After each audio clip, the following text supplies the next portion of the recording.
The Republican presidential campaign has devolved into an almost daily spat between Donald Trump and fill in the blank. Trump's latest and familiar foil is Jeb Bush, with the two of them arguing over some of the billionaire's harshest comments yet concerning a very sensitive subject. Here's Chief Political Correspondent Carl Cameron.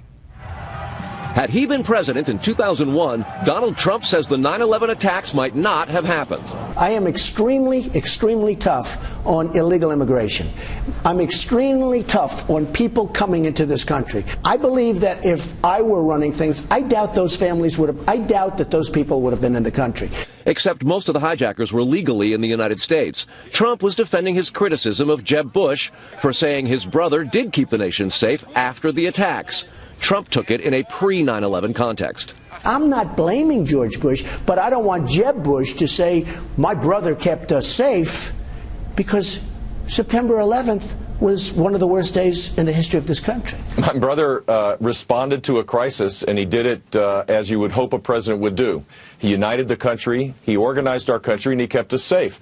And there's no denying that. Bush went after the billionaire frontrunner's character. It looks as though he's an actor playing the role of a candidate for president, not boning up on the issues, not having a broad sense of the responsibilities of what it is to be a president. A Bush online attack ad notes the commander-in-chief controls the nuclear arsenal and questions Trump's fitness for office. I will be so good at the military, your head will spin. Let me tell you, I'm a really smart guy.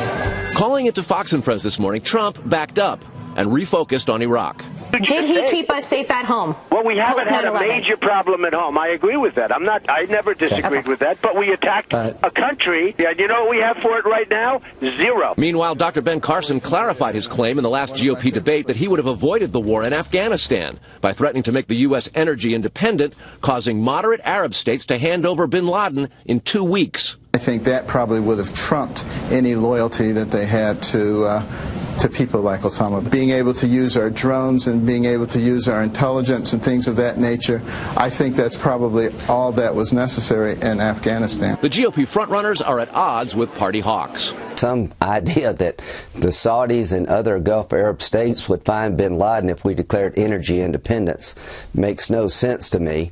When Trump says that he would have prevented this, 16 of the 19 hijackers were here legally. So I guess you could say nobody could ever come to the country.